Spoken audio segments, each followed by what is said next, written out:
A Joyride by A.J. Allen. At the beginning of this last September, I was spending a long weekend with some friends of mine who live near Ascot. He's a member of a big firm of underwriters. Not that it matters in the least what he does for a living, but I just mention it. And in case you don't know what an underwriter is, you've only to look at the end of your insurance policy, and you'll find a list of 7 names applied with a rubber stamp. Those are underwriters, and they are the unfortunate individuals who have to fork out when you make a claim.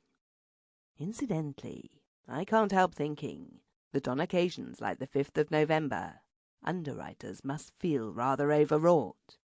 All the same, I must admit that my friend seems to thrive on taking these appalling risks.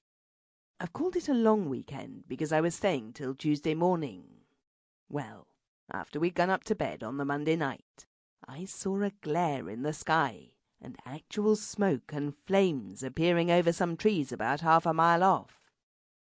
I felt a bit of a brute, but I went along to my host's room and said, "I hate to talk shop, but there's a perfectly good house on fire functioning quite close to. Don't you think something ought to be done about it?" He came dashing back to my room and looked out of the window, and then he said, "Law, that must be the Stimpsons. We shall have to go along and help." So we flung on some suitable garments and started off for this place. It never does to go empty-handed to a fire in the country, so we took a ladder with us. By the time we arrived on the scene, they'd given up trying to put the fire out as a bad job. There wasn't any water. They were merely trying to save what furniture and so on they could. The lawn was already strewn with a somewhat embarrassing array of one thing and another, and as the staircases had both gone, we propped up our ladder against a first-floor window and carried on the good work till the roof fell in.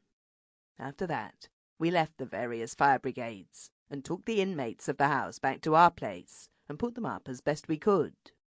We all turned out of our rooms, but I don't think anyone actually went to bed.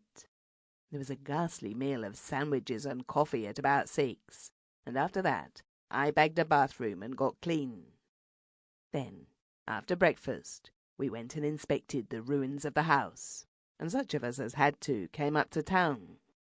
I turned up at my office with the full intention of taking the afternoon off, but when I got there was what they call a flap-on, a panic.